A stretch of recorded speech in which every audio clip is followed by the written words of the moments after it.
Hey, welcome to your Proverbs moment of wisdom. It's a moment of wisdom not because I'm here, but because we're reading through Proverbs. My name's Scott and I'm one of the pastors that's leading you through this. And again, we've been reading through this day after day. We're going to be on chapter 28, so that means we're almost there. We're almost to the end of the month. Hope you've really enjoyed this. But again, I'm not reading the whole chapter. I'm just going to highlight some of the verses in the chapter that kind of jumped out at me so that we can draw some attention to them. So let's start with leadership. Now I want you to understand, in chapter 28, there are 18 verses of contrast. I love that way Proverbs constantly is contrasting, wise, fool, godly, wicked. It goes through this. Now, but these are ones that are talking about leadership. Verse 2, when there is moral rot within a nation, its government topples easily. But wise and knowledgeable leaders will bring stability. Now, we may be sitting there, is this political? Could be. Is this everyday leadership? Could be. But the understanding is this, that when there is moral rot within a nation and the leaders are not following God's wisdom, it's easy to take over.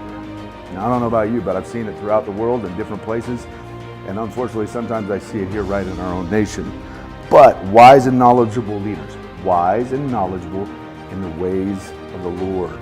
Not just everyday wisdom, but in what God wants from his people and for his people will bring stability. See, the author of this is writing from knowledge, because the kingdom of the north, when it came to Israel, they had over 20 different leaders, 9 different dynasties. So they saw those leaders that didn't follow God were the ones that would disappear the quickest.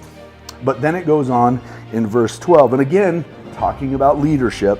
When the godly succeed, everyone is glad. When the wicked take charge, people go into hiding. Again, this is a leadership principle. So because godly leaders, everybody's excited about godly leaders, because if they're truly following after what God wants for them, then everyone is taken care of. Wicked leaders think only of themselves. As someone think only of themselves, that's why everybody hides, because they know they're going to be oppressed. They're going to be taken advantage of. Wicked leaders want what's only for themselves. And then it goes on in verse 15 and it says, a wicked ruler is dangerous to the poor as a roaring lion or an attacking bear.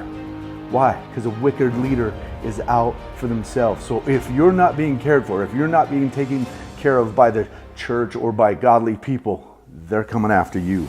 And it goes on in verse 16 and it says, a ruler with no understanding will oppress his people, but one who hates corruption will have a long life.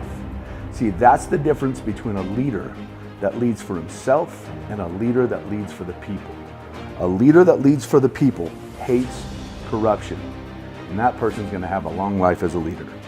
Hey, this is your Proverbs wisdom moment. Hope you have a great day.